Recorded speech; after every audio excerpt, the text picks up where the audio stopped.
पश्चिम Asia में तबाही की अपनी ही स्क्रिप्ट लिखने वाले सुपर पावर अमेरिका और उसके आका डोनाल्ड ट्रंप की चालबाजियां एक बार फिर सरेआम नीलाम हो गई।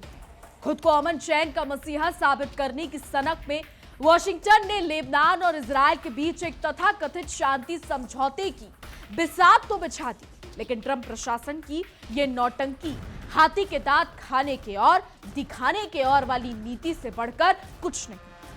एक तरफ ट्रंप साहब शांति के बड़े बड़े दावे ठोक रहे हैं, तो दूसरी तरफ खुद ही खाड़ी के बारूद में चिंगारी फेंककर तमाशा देख रहे हैं। दुनिया को कूटनीति का पाठ पढ़ाने वाले अमेरिका की इस नीति से अब पूरी दुनिया वाकिफ है। मध्य पूर्व को बर्बादी के उस बहाने पर अमेरिका ने लाकर खड़ा कर दिया है, जहां शांति की हर बात सिर्फ एक छलावा नजर आती है। नमस्कार, बहुत स्वागत है आपका। विश्व युद्ध देख रहे हैं आप, मैं हूं आपके साथ शिखा त्यागी।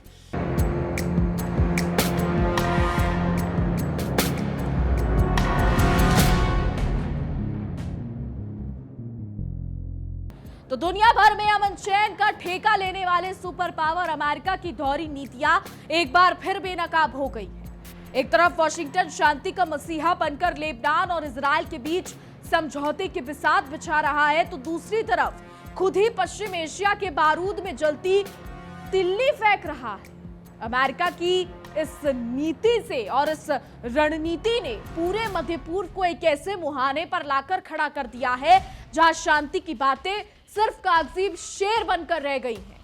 कई दिनों के लंबे मंथन के बाद अमेरिका, इजराइल और लेबनान के बीच एक त्रिपक्षीय फ्रेमवर्क एग्रीमेंट तो बन गया, लेकिन इसके पीछे की नीयत और इरादे साफ तौर पर दुनिया को गुमराह करने वाले नजर आ रहे हैं। इस समझौते को इजराइल और ईरान समर्थित हिजबुल्लाह के बीच जारी खूनी संघर्ष को खत्म करने की दिशा में एक बहुत बड़ा पड़ाव माना जा रहा है।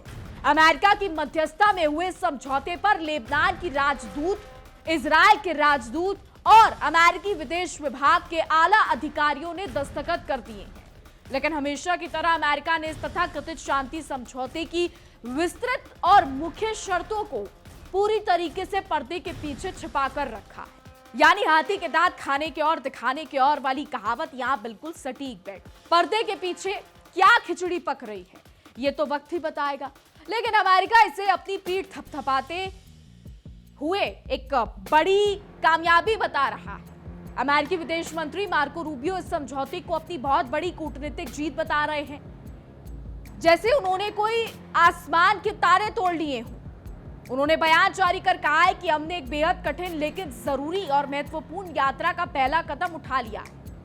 वॉशिंगटन इस समझौते को जमीन पर उतारने के नाम पर लेबनान के लिए एक मिलिट्री कोऑर्डिनेशन ग्रुप का गठन करने जा रहा है, जो सीधे तौर पर लेबनान के आंतरिक मामलों में दखल देने का एक नया अमेरिकी बहाना है। हालांकि अपनी इस चालबाजी को छिपाने के लिए रूबियो ने पहले ही ये राग अलापना शुरू कर दिया है कि इस समझौते को पूरी तरीके से लागू होने में अभी लंबा समय लगने वाला है। इसके साथ ही अमेरिका ने संयुक्त राष्ट्र की आड़ लेकर लेबनान को तत्काल $10 करोड़ की मानवीय सहायता देने का एक बड़ा पासा फेंका।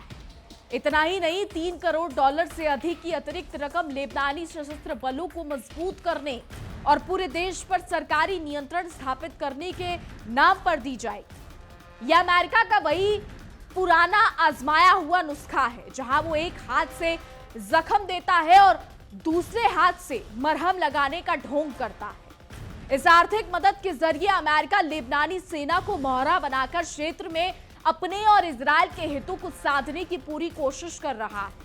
इस बहुचर्चित डील के तहत शुरुआती चरणों में दक्षिणी लेबनान के इलाके में 2 पायलट जोन बनाने का फैसला लिया गया है। रणनीति के मुताबिक इस विशेष क्षेत्रों से इजरायली सेना धीरे धीरे पीछे हटेगी, ताकि लेबनान की सरकारी सेना वहां पहुंचकर मोर्चा संभाल सके और सुरक्षा व्यवस्था का नियंत्रण अपने हाथों में ले सके। लेकिन इस पूरी योजना में पेच फंसा हुआ है, क्योंकि इजराइल की मंशा कभी भी साफ नहीं रही है और वो हमेशा अपने पड़ोसी मुल्कों पर दबाव बनाने की राजनीति करता आया।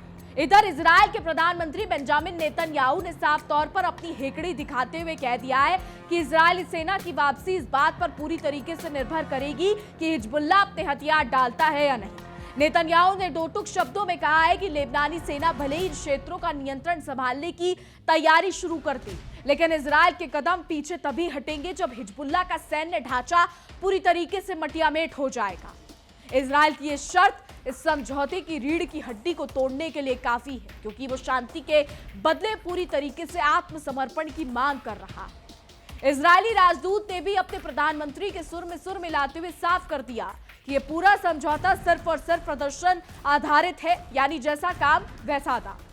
उन्होंने कहा कि अगर लेबनानी आर्मी सफलतापूर्वक हिजबुल्लाह को पूरी तरीके से निशस्त्र करने में कामयाब रहती है, तभी आगे के बाकी बचे इलाकों से इजरायली सेना को हटाने पर विचार किया जाएगा। बता दें कि इजरायली मंत्री ने बेहद आक्रामक अंदाज में दावा किया कि अब ईरान इस खेल से बाहर है, हिजबुल्लाह की ताकत खत्म है और इजराइल तथा लेबनान के बीच शांति का रास्ता पूरी तरीके से साफ हो चुका है।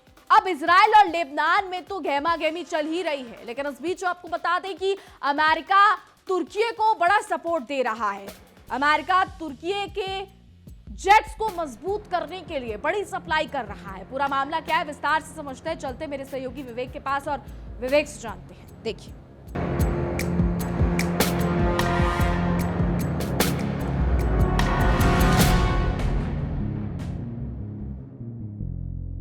70 करोड़ डॉलर के जेट इंजन देगा यूएस। GF110 जेट इंजन की आपूर्ति करेगा। G110 इंजन को तुर्की अपने इंडिजिनस फाइटर जेट कान में लगाएगा। अमेरिका 40 नए F-16 फाइटर जेट भी तुर्की को देगा। 70 से ज्यादा जेट्स के मेंटेनेंस किट भी दिए जाएंगे। यूएस तुर्की में $225 मिलियन का मिसाइल सौदा हुआ है और 53 हवा में मार गिराने वाली मिसाइल भी यूएस तुर्की को देगा। अब अमेरिका तुर्की के कान जेट के लिए इंजन देगा और यह इंजन इतना खास है कि तुर्की इसे अपने यहां जेट में इस्तेमाल करेगा और तुर्की इसके लिए तैयारी कर रहा है।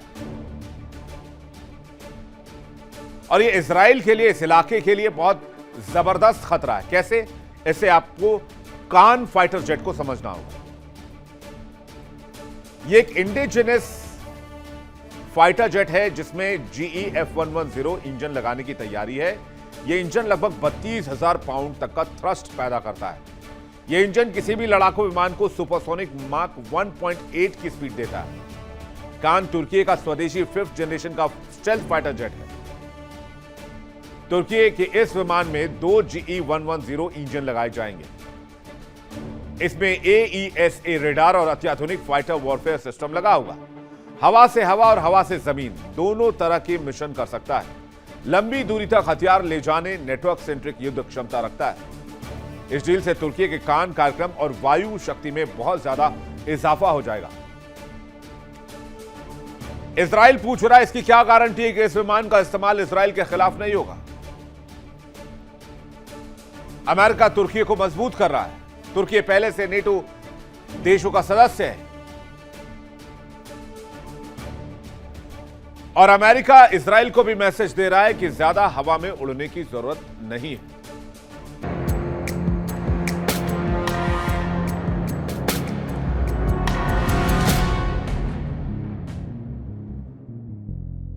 बहुत शुक्रिया विवेक आपका।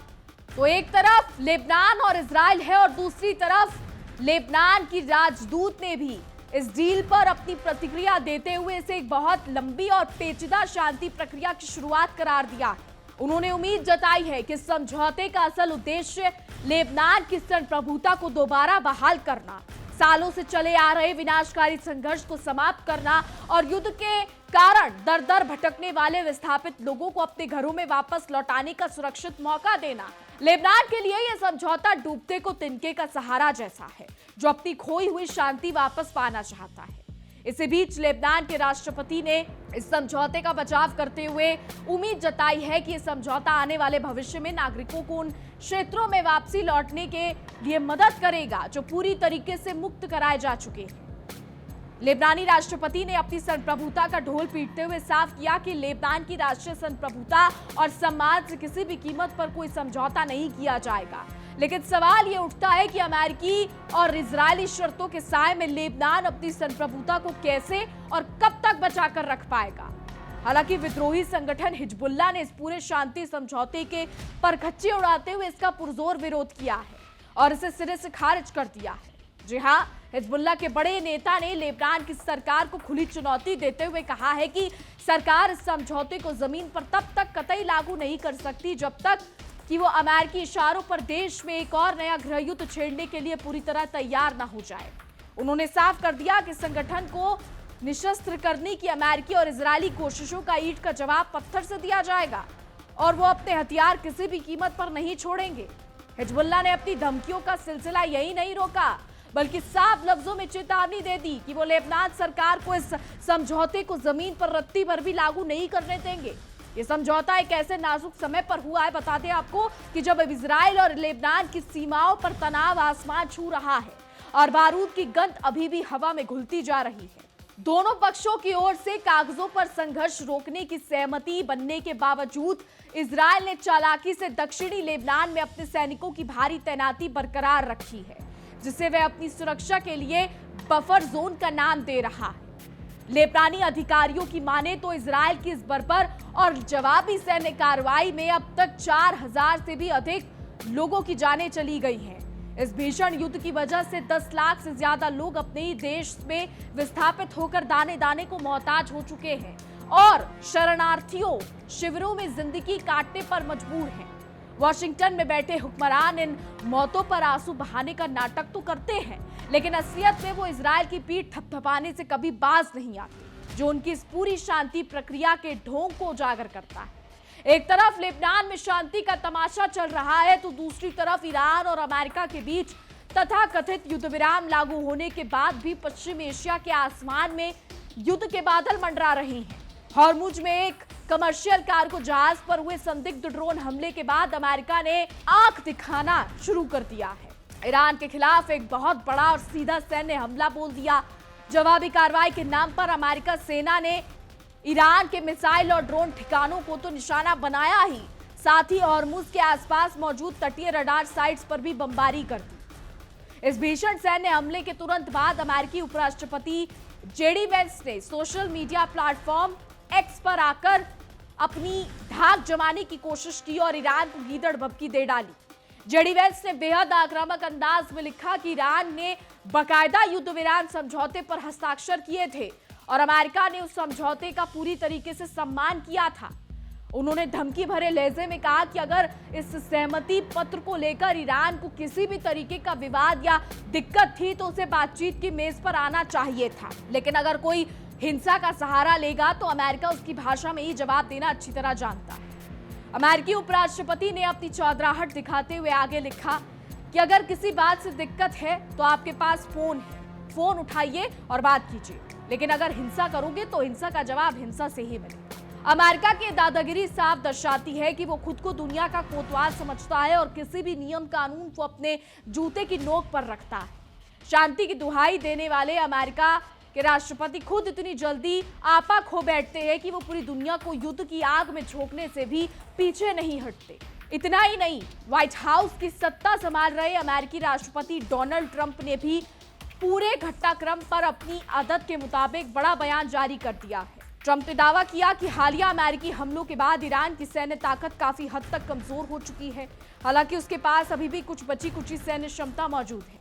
ट्रंप ने अपनी बात को सही साबित करने के लिए बताया कि ईरान ने हॉर्मुज में एक बड़े जहाज पर 4 ड्रोन दागे थे, जिनमें से 3 को अमेरिकी सेना ने हवा में ही मार गिराया, लेकिन एक ड्रोन जहाज से टकरा गया, जिससे काफी नुकसान हुआ। डोनाल्ड ट्रंप ने गुस्से में लाल पीले होते हुए कहा कि अमेरिकी हितों के खिलाफ ऐसा दुस्साहस किसी भी कीमत पर बर्दाश्त नहीं किया जाएगा। जब मीडिया के गलियारों में उनसे ये तीखा सवाल पूछा गया कि क्या अमेरिका इस ड्रोन हमले का बदला लेने के लिए ईरान पर इससे भी बड़ा हमला करने की योजना बना रहा है, तो ट्रंप ने सस्पेंस बरकरार रखते हुए सिर्फ इतना ही कहा कि आपको बहुत जल्द ही ये सब कुछ पता लग जाएगा। ट्रंप का यह बयान साफ करता है कि अमेरिका शांति के नाम पर सिर्फ अपनी ताकत का प्रदर्शन करना चाहता है। अमेरिकी सेंट्रल कमांड यानी सेंटकॉम के आधिकारिक आंकड़ों के मुताबिक बीती 25 जून को सिंगापुर के झंडे वाले कार्गो जहाज पर एक one way suicide attack drone से हमला किया गया था। यह जहाज उस वक्त ओमान के तट के बेहद करीब हॉर्मुज के रणनीतिक समुद्री रास्ते से शांतिपूर्ण गुजर रहा था। वॉशिंगटन ने बिना किसी पुख्ता जांच के तुरंत इसका पूरा ठीकरा ईरान के सिर पर फोड़ दिया और आरोप लगाया कि यह हमला सीधे तौर पर दोनों देशों के बीच हुए युद्ध विराम समझौते की धज्जियां उड़ाने जैसा है। हैरानी की बात तो यह है कि जिस क्षेत्र में ये ड्रोन हमला हुआ था वो संयुक्त राष्ट्र और ओमान द्वारा अंतर्राष्ट्रीय व्यापारिक जहाजों की सुरक्षित आवाजाही के लिए बनाया गया एक विशेष शिपिंग कॉरिडोर है, लेकिन ईरान इस व्यवस्था को मान्यता नहीं देता और उसने पहले ही खुली चेतावनी दे रखी थी कि इस रास्ते का इस्तेमाल करना खतरनाक साबित हो सकता है। ईरान ने अपनी संप्रभुता दिखाते हुए लारक आइलैंड के पास से एक वैकल्पिक शिपिंग कॉरिडोर बना रखा है और उसका स्पष्ट कहना था कि सभी जहाजों को सिर्फ इसी रास्ते से गुजरना होगा, नहीं तो उन पर हमले हो सकते हैं। ईरान की इस चेतावनी को नजरअंदाज करने के अगले ही दिन अमेरिकी लड़ाकू विमानों ने आसमान से आग बरसाते हुए ईरान के दक्षिणी तटीय इलाकों में बने मिसाइल और ड्रोन स्टोरेज सेंटर्स पर सटीक हमले किए। अमेरिकी रक्षा अधिकारियों ने बड़े गर्व से दावा किया कि उनका ये गुप्त ऑपरेशन पूरी तरीके से सफल रहा है और इसका एकमात्र मकसद ईरान की हमला करने की सैन्य क्षमता को सीमित करना था। अमेरिका का ये कदम उसकी उस विस्तारवादी सोच को दिखाता है जहां वो किसी भी संप्रभु राष्ट्र पर अपनी मर्जी थोपना चाहता है। इधर ईरान ने अमेरिका के इन सभी दावों को सिरे से खारिज करते हुए हवा में उड़ा दिया है और कहा है कि अमेरिकी हमला सिरिक शहर के पास एक नागरिक बंदरगाह क्षेत्र पर हुआ था। ईरान ने यह भी दावा किया कि इस कायरतापूर्ण हमले के तुरंत बाद ईरानी नौसेना ने जवाबी कार्रवाई करते हुए क्षेत्र में मौजूद अमेरिकी सैन्य ठिकानों को करारा जवाब दिया है। हालांकि अपनी साख बचाने की कोशिश में दोनों ही देशों ने इस भीषण गोलीबारी में हुए अपने अपने असली नुकसान और मौतों का पूरा ब्यौरा दुनिया के सामने सार्वजनिक नहीं किया। तो इस ताजा और खतरनाक सैन्य टकराव के बाद हॉर्मुज में समुद्री सुरक्षा को लेकर पूरी दुनिया के व्यापारिक हलकों में चिंता की लकीरें खिंच गई।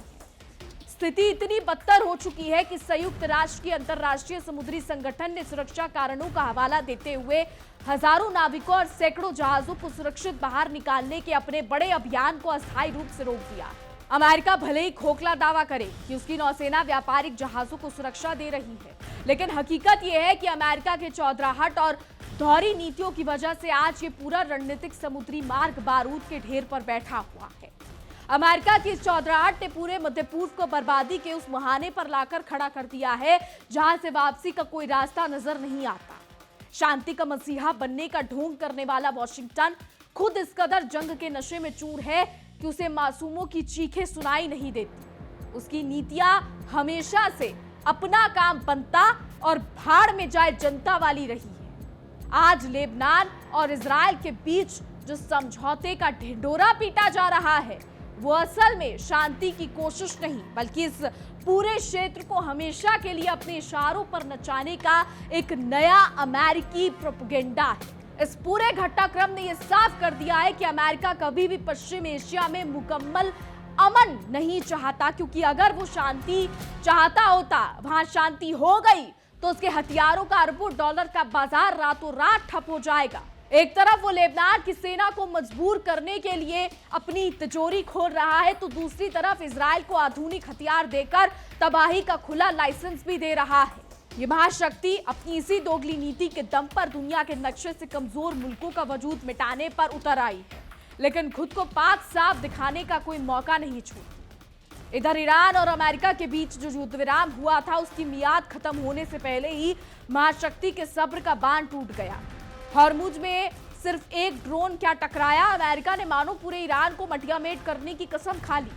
वॉशिंगटन की इस बौखलाहट से साफ है कि वो हर वक्त अपनी उंगली ट्रिगर पर रखता है और दुनिया को ये डराने की कोशिश करता है कि उससे बड़ा सूरमा कोई नहीं है, लेकिन वो ये भूल जाता है कि आग से खेलने वाले के खुद के हाथ भी झुलस जाते हैं। तो अमेरिकी राष्ट्रपति डोनाल्ड ट्रंप और उनके सिपा सलाहकार जेडी वेंस जिस तरह सोशल मीडिया पर आकर गीदड़ भपकियां दे रहे हैं वो किसी बेवकूफ़ी भरी बात से ज्यादा और कुछ नहीं। दिक्कत है तो फोन उठाओ वरना हिंसा का जवाब हिंसा से मिलेगा जैसे बयान कूटनीति के मापदंडों पर तमाचा है। अमेरिका की ये भाषा किसी जिम्मेदाराना मुल्क की नहीं बल्कि उस दबंग की तरह है जो पूरे मोहल्ले को अपनी लाठी के दम पर हाँकना चाहता है। मगर इतिहास गवाह है कि जब जब किसी ने हद से ज्यादा हेकड़ी दिखाई है उसका गुरूर मिट्टी में मिलने में देर नहीं लगी। खाड़ी देशों के इस समुद्री रास्ते यानी हॉर्मुज पर जो जंग छिड़ी है उसने वैश्विक व्यापार की कमर तोड़कर रख दी है। संयुक्त राष्ट्र जैसी संस्थाएं जो कभी दुनिया में अमन का परचम लहराने का दम भरती थी, आज अमेरिका के आगे नतमस्तक होकर अपने अभियान रोकने को मजबूर है। जिस अंतरराष्ट्रीय समुद्री संगठन को जहाजों की सुरक्षा करनी थी, उसने हाथ खड़े कर दिए हैं। ये इस बात का सबूत है कि जब सुपर पावर अपनी जिद पर अड़ जाता है तो अंतरराष्ट्रीय नियम कानून सिर्फ कागजों की शोभा बनकर रह जाते हैं।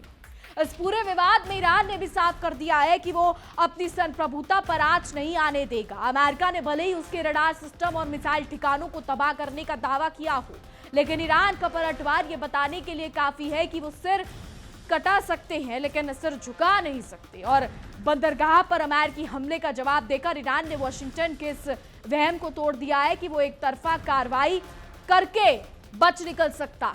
अब सवाल ये उठता है कि क्या लेबनान में होने वाला ये त्रिपक्षीय समझौता वाकई जमीन पर उतर पाएगा या फिर हिजबुल्लाह की धमकियों के आगे ये भी ताश के पत्तों की तरह ढह जाएगा। हिजबुल्लाह ने साफ कह दिया है कि वो अपने हथियार किसी भी कीमत पर नहीं डालेगा।